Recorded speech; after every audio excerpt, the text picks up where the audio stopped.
welcome to Newfoundland and Labrador Studies 2205.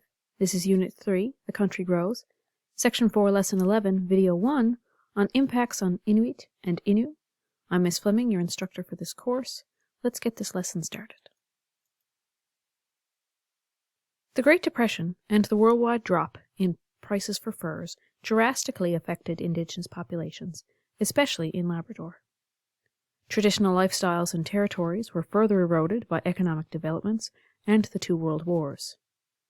Malnutrition and disease also negatively affected Indigenous groups, so we're going to talk about all of these effects of that time period. Firstly, let's talk about Inuit impacts from the Great Depression. The Hudson's Bay Company provided Inuit with food, supplies, and ammunition to hunt, but in turn encouraged them to abandon traditional activities like sealing and fishing, in order to participate in the commercial fur trade, which we learned a bit about in our previous lessons.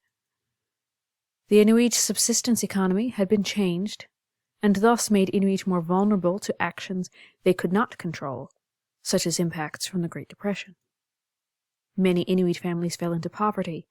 The Hudson's Bay Company encouraged them to turn back to the seal fishery, but their equipment had been neglected and rotted from it not being used for so long, so this was a difficult thing to do. With the suspension of credit during the 1930s, Inuit were forced to barter or sell supplies such as wood for cash. The changes in diet and lifestyle due to the Hudson's Bay Company also made Inuit susceptible to nutritional diseases. Beriberi and scurvy were ever present, along with tuberculosis. Now let's talk about Inuit impacts from World War II. The Hudson's Bay Company withdrew from Labrador in the 1940s, and the government and Newfoundland Rangers took over the abandoned posts.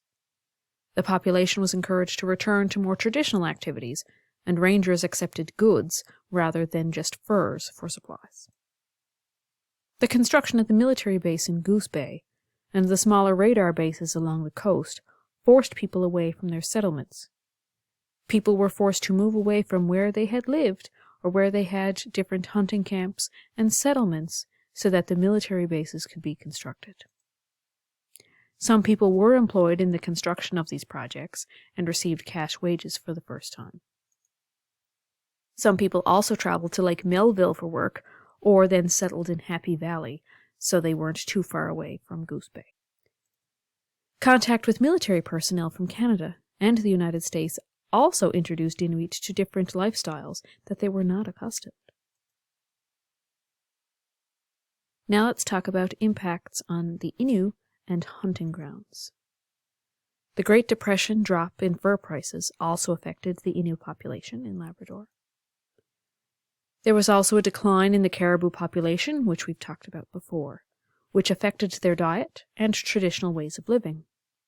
By 1950, the Quebec North Shore Paper Company took over about 15,500 kilometers of hunting grounds. Hunting regulations were also put in place by the Commission of Government, with no respect for Innu sustainable practices that had been taking care of caribou populations for centuries. Innu also experienced the loss of fur trapping routes from the southern Labrador Inuit population, which we also discussed in a previous lesson. With such a decline in caribou and fur trapping, many Innu were forced to look to the government for assistance. The Innu were also impacted by the influences of the Catholic Church. In the 1920s, the Catholic Diocese of Harbour Grace, which is all the way out on the Avalon Peninsula of the island, began ministering to the Innu. Father Edward O'Brien visited Labrador from the 1920s to 1945.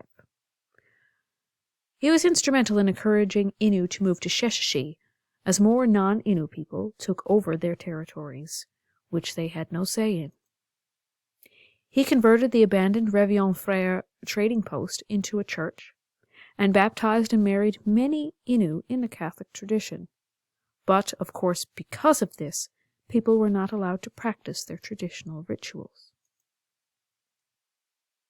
Father O'Brien did advocate, however, for Innu people with the Hudson's Bay Company and the government.